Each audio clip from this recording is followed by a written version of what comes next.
Bismillahirrahmanirrahim. Assalamualaikum warahmatullahi wabarakatuh. Di sini saya akan menjelaskan mengenai proses pembuatan instrumen soal dan rubrik penilaian.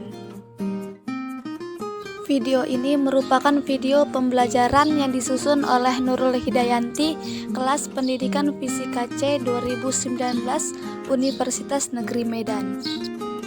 Jangan lupa tonton terus videonya sampai selesai ya. Baik, langsung saja masuk ke materi pertama, yaitu pengembangan instrumen soal. Baiklah, yang pertama yaitu prosedur pembuatan soal. Dalam prosedur pembuatan soal, yang harus kita lakukan ialah yang pertama, memilih materi atau topik. Pilihlah materi atau topik yang tepat untuk diangkat menjadi soal. Yang kedua, menentukan materi. Saat kita menentukan materi atau topik yang dipilih untuk dijadikan soal, maka kita harus dapat menentukan bagian mana yang tepat untuk dijadikan soal dengan bentuk pilihan ganda, benar salah, isian atau uraian. Yang ketiga, membuat kisi-kisi soal. Membuat kisi-kisi soal itu disesuaikan dengan indikator capaian dalam setiap materi atau topik yang terpilih. Selanjutnya, menulis soal. Menulis soal ini mengacu pada indikator sebagaimana dituangkan dalam kisi-kisi. Selanjutnya, menulis kunci jawaban. Dan yang terakhir yaitu melakukan penelaahan dan perakitan soal.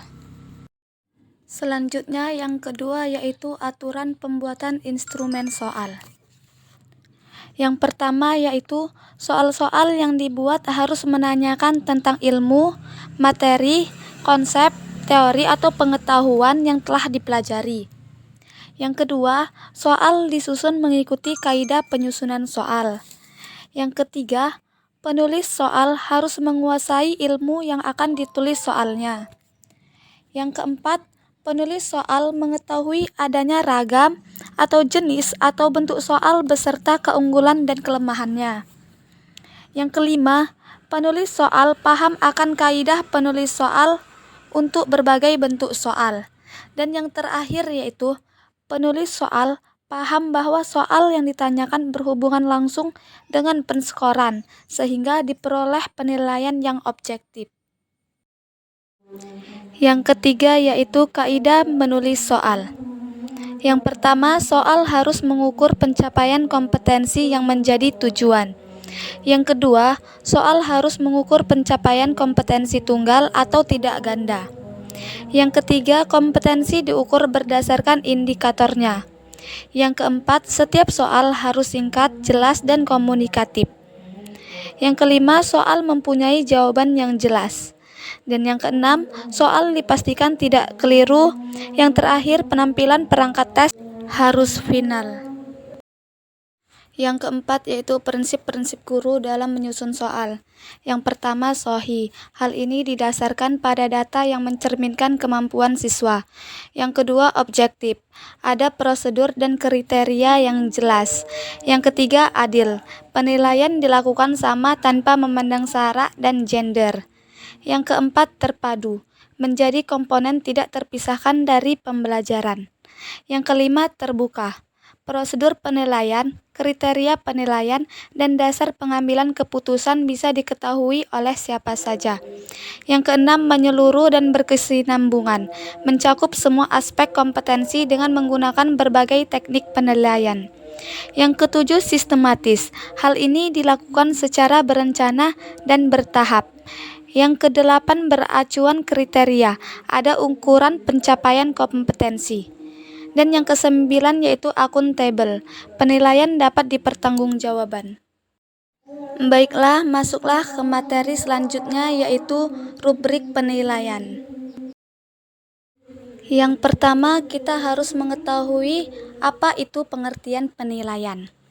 Penilaian merupakan suatu kegiatan pengukuran, kuantifikasi, dan penetapan mutu pengetahuan siswa secara menyeluruh. Penilaian ini bertujuan untuk membantu peserta didik mengidentifikasi dan mengetahui kesulitan-kesulitan yang mereka hadapi dalam kegiatan belajar. Pengertian rubrik penilaian. Rubrik penilaian didefinisikan sebagai deskripsi terperinci tentang tipe kinerja tertentu dan kriteria yang akan digunakan untuk menilainya. Sehingga rubrik adalah pedoman penskoran yang digunakan untuk menilai unjuk kerja siswa berdasarkan jumlah skor dari beberapa kriteria dan tidak hanya menggunakan satu skor saja. Ada 3 macam rubrik penilaian. Yang pertama, rubrik holistik. Rubrik holistik merupakan pedoman untuk menilai berdasarkan kesan keseluruhan atau kombinasi semua kriteria. Yang kedua, rubrik deskriptif. Rubrik deskriptif memiliki tingkatan kriteria penilaian yang dideskripsikan dan diberikan skala penilaian atau skor penilaian. Yang ketiga, rubrik skala persepsi. Rubrik skala persepsi memiliki tingkatan kriteria penilaian yang tidak dideskripsikan, namun tetap diberikan skala penilaian atau skor penilaian.